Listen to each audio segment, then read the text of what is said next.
Aloha, everyone. I trust you are choosing to have an attitude of gratitude today and every day. Welcome to Dr. P's Facets of Life series. This is pod number 29. Today's topic, expectations. They're everywhere. An expectation is a belief that is centered on the future, which may or may not be realistic. Let me emphasize the word realistic.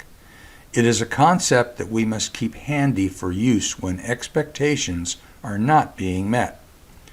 When there is a less than expected result, it gives rise to the emotion of disappointment. On the other hand, if something happens that is unexpected, it is a surprise. As we experience life, we're constantly trying to fit what happens to meet or match our expectations as closely as possible. Unfortunately, we have no real control over other things in our worlds. So many of the expectations we place may not be met. The spectrum of expectations goes from no expectations to high expectations, depending on the individual as well as the situation. No expectations is a case where an individual seeks to minimize or temper their own expectations in order to improve their quality of life.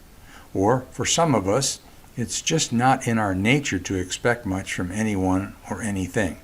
That seems to be pretty rare. The opposite of no expectations, high expectations, is about placing too many expectations on others, perhaps even unreal as well. These can interfere with personal relationships because you may be expecting others to be things they are not. Having unrealistic, high expectations of others may create a great deal of disappointment in one's life. So be aware that expecting something to happen does not mean that it will actually happen. So often we place our hopes for happiness on the fulfillment of expectations. Some of the time it works out, but some of the times it does not. In order to create a situation whereby we increase our odds of succeeding, we must take the necessary steps toward fulfillment of our expectations by communicating with others. People are not mind readers, so we must share our thoughts and feelings in order to maximize the possibility that we will be satisfied. And expecting others to do what is in our best interest but not theirs is unrealistic. Creating expectations should be the process of communicating to others what we want of them. That does not mean we will get what we want from them, but if we do not communicate, our chances of getting what we want are greatly diminished. Unfortunately, all too often, we create expectations without communicating them. That is a recipe for disappointment, sadness, and possibly resentment. Before creating an expectation, try to be clear on what your values are as well as the values of others. Evaluate whether your expectations are doable. And for heaven's sakes, be realistic about all this. That requires honesty, open-mindedness, and a level of understanding.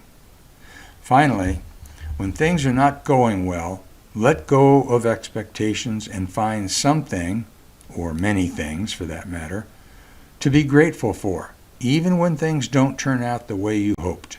By doing so, you will likely experience serenity rather than resentment. This may not be easy, so you must work at it. This type of exercise requires repetition. Like so many things in life, what we practice most is what becomes habit. I have an expectation that some of this may be difficult to put into practice at times, but we benefit ourselves immensely when we choose paths of least resistance on parts of our life's journey. That's it for today. I wish you all good health, peace of mind, and lots of laughter. This is Dr. P saying aloha.